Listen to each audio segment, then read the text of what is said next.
मोटापे की दवाई ले रहा हूँ पर कोई फायदा नहीं हुआ। कोई बात नहीं भाई साहब, कोई बात नहीं। कल से मैं तुम्हें 40 रुपए की दवाई दूंगा, 10 रुपए का फायदा होगा। ठीक है, पर डॉक्टर साहब एक बात बताओ, मेरे को तो खांसी थी, फिर आपने मोशन लगने वाली दवाई क्यों दे दी? वो इसलिए तू अब खांसने से पहले 100 बार सोचेगा। ठीक है डॉक्टर साहब, मेरे इस मोटे पेट का कुछ करो। इसका तो सिर्फ एक ही इलाज है। वो क्या डॉक्टर साहब? तुम रोज सुबह 2 ही रोटियां खाया करो। ठीक है, पर एक बात बता दो डॉक्टर साहब, ये 2 रोटियां खाने से पहले खानी है या खाना खाने के बाद में?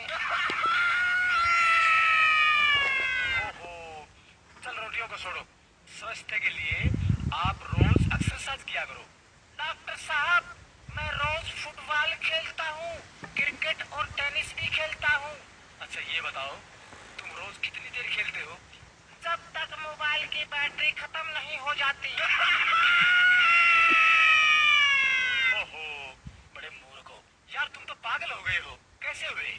मैंने एक विधवा से शादी की, उसकी जवान बेटी से मेरे बाप ने शादी की, तो मेरी वो बेटी मेरी माँ बन गई। उसके घर बेटी हुई तो वह मेरी बहन हुई, मगर मैं उसकी नानी का शौहर था, इसलिए वह मेरी नवासी भी हुई। इसी तरह मेरा बेटा अपनी दादी का भाई बन गया और मैं अपने बेटे का भांजा, और मेरा बाप मेरा दामाद बन गया और मेरा बेटा अपने दादा का साला बन गया। और अबे चुप कर, मुझे भी पागल करेगा क्या? लो ये मैं दवाई लिखता हूँ। डॉक्टर साहब दवाई जरूर लिखो, लेकिन कड़वी मत लिखना। अरे चुप कर बैठ। डॉक्टर साहब दवाई जरूर लिख दो पर कड़वी मत लिखना। मैं तेरी खातिर 1 किलो जलेबी लिख दूं। बैठ जा, ज्यादा मत बोल। डॉक्टर साहब पर्चे पर ऐसा क्या लिखते हो जो सिर्फ मेडिकल स्टोर वाले ही समझ पाते हैं? मैं लिखता हूँ, मन्ना तो लूट लिया और तू भी लूट ली।